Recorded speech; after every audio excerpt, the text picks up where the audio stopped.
क्या आपने कभी सोचा है कुछ लोग जिंदगी में हमेशा खुश क्यों रहते हैं? क्यों कुछ लोग 100 साल तक जीते हैं और फिर भी जवान से लगते हैं? क्योंकि उनके पास है उनका इकिगाई, उनके जीने का कारण, उनके जीवन का उद्देश्य। हेलो दोस्तों, स्वागत है आपका माइंडसेट बुक स्टूडियो में। आज हम एक ऐसी किताब की बात करने वाले हैं जो न सिर्फ आपको लंबे जीवन का राज बताएगी, बल्कि यह सिखाती है कि हम हर दिन कैसे खुश, स्वस्थ, उद्देश्यपूर्ण और अर्थपूर्ण जीवन जी सके। जी हाँ, मैं बात कर रही हूँ जापानी दर्शन पर आधारित मशहूर किताब इकिगाई की। इकिगाई एक जापानीज वर्ड है जिसका मतलब है जीने का रीजन या वो वजह जिसके लिए तुम सुबह उठते हो।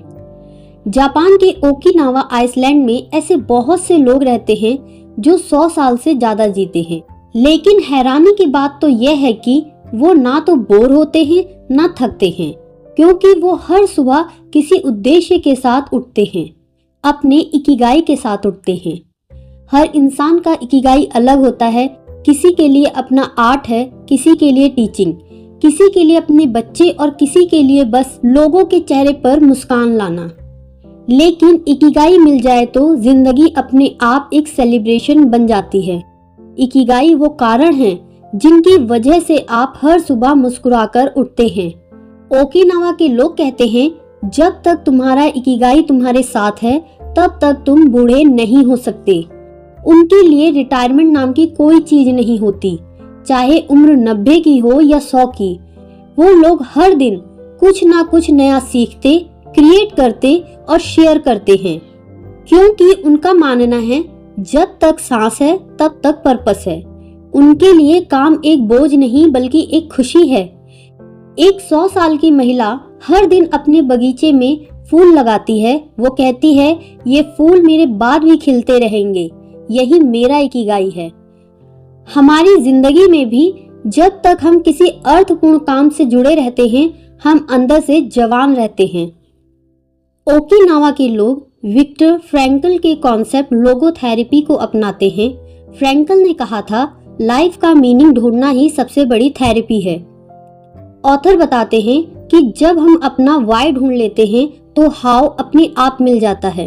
मतलब अगर आपको पता है कि आप किस लिए जी रहे हो तो कोई मुश्किल आपको रोक नहीं सकती। इसलिए अपने आप से पूछो, मैं किस चीज से प्यार करता हूँ, मैं किस चीज में अच्छा हूँ, मैं कौन सी चीज से वर्ल्ड को वैल्यू दे सकता हूँ और जिससे मैं कमाई भी कर सकता हूँ। बस वही आपका इकिगाई है। ओकिनावा के लोग उम्र नहीं गिनते, वो मुस्कुराहटें गिनते हैं। उनका रहस्य बहुत सिंपल है। वो ओवर थिंकिंग नहीं करते, ओवर ईट नहीं करते। उनके लिए हर दिन ग्रेटिट्यूड का दिन होता है। वो कहते हैं, आज भी मैं जिंदा हूँ, यही एक मिरेकल है। ज्यादा तनाव नहीं लेते और सबसे जरूरी वो सोशल रहते हैं। वो लोग जिम नहीं जाते, लेकिन हर दिन सिंपल फिजिकल काम करते हैं, हर दिन नेचुरल मूवमेंट करते हैं। उनके लिए फिटनेस एक रूटीन नहीं बल्कि एक रिचुअल है।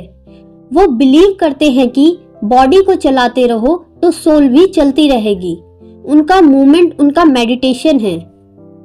ओकिनावा के 90 से 100 साल के लोग भी हर सुबह अपने गार्डन में काम करते हैं, वॉक करते हैं, गार्डनिंग करते हैं, योगा करते हैं, डांस करते हैं, ताइची करते हैं और दोस्तों के साथ हंसते हैं। ओकिनावा के लोग कहते हैं, जितना कम स्ट्रेस उतनी लंबी लाइफ। स्ट्रेस उम्र को बढ़ाता नहीं, घटाता है। इसीलिए इकिगाई हमें सिखाता है, माइंड को काम रखो, शरीर को एक्टिव रखो और दिल को खुश रखो। ओकिनावा के लोगों का मंत्र है कि चलते रहो, रुको मत। जिंदगी तभी रुकती है जब तुम रुक जाते हो। ओकिनावा के लोगों के चेहरे पर एक अलग चमक होती है, क्योंकि वो हर दिन पॉजिटिव सोच रखते हैं। उनके लिए प्रॉब्लम्स भी एक ब्लेसिंग होती है। वो कहते हैं, स्ट्रेस तुम्हें तोड़ता है, ग्रेटिट्यूड तुम्हें जोड़ता है। वो लोग अपनी जिंदगी में छोटी छोटी खुशियों का सेलिब्रेशन करते हैं। फूल खिल गए, दोस्त मिल गए, बारिश हुई, चाय बनी, उनके लिए सब कुछ एक रीजन है मुस्कुराने का। ओकिनावा के लोग अपनी लाइफ के मास्टर होते हैं। उनका सिंपल लाइफ स्टाइल ही उनका सीक्रेट है।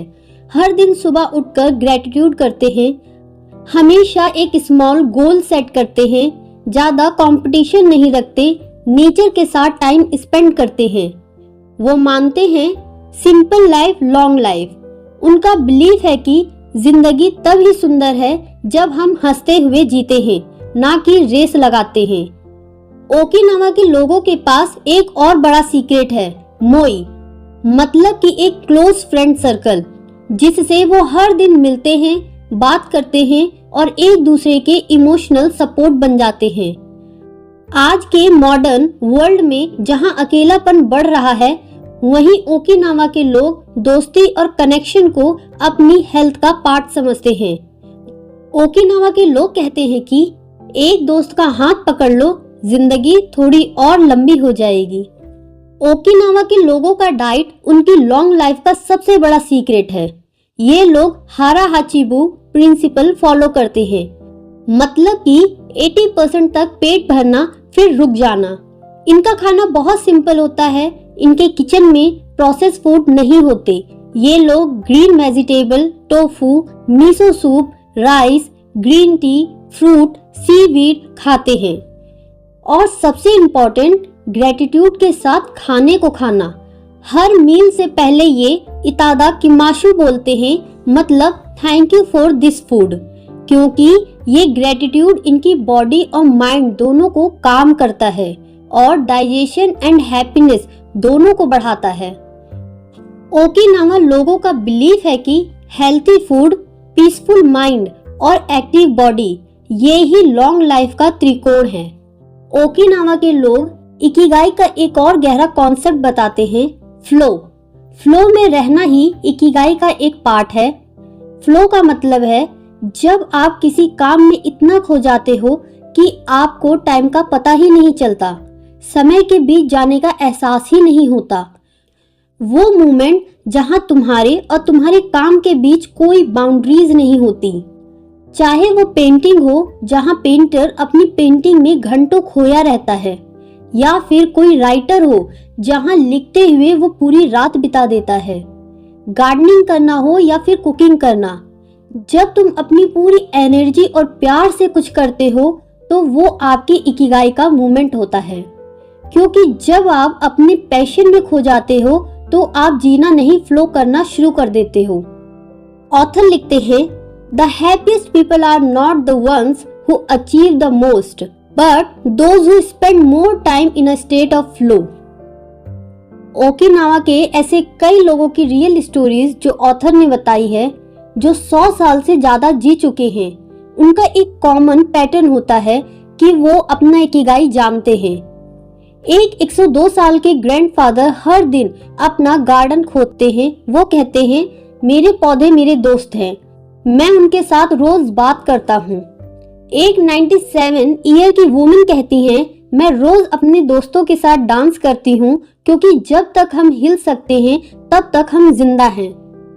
एक और 102 साल के फिशरमैन कहते हैं, मैं हर सुबह मछली पकड़ने जाता हूँ क्योंकि मुझे लगता है कि समुद्र मुझे अब भी बुला रहा है। इन सब लोगों का इकिगाई उनका काम नहीं, बल्कि उनका कनेक्शन, उनका जॉय है। लेसन यही है कि जिंदगी तब लंबी होती है जब हम उसे प्यार से जीते हैं। इस बुक का सबसे सोलफुल पार्ट ऑथर वाबी शाबी एक जापानीज फिलॉसफी को बताते हैं, जो कहती है अपनी अपूर्णता में भी सुंदरता है। Beauty lies in imperfection. जिंदगी में सब कुछ परफेक्ट नहीं होता, ना हम ना दुनिया, फिर भी हर मोमेंट में एक ब्यूटी है, एक पीस है।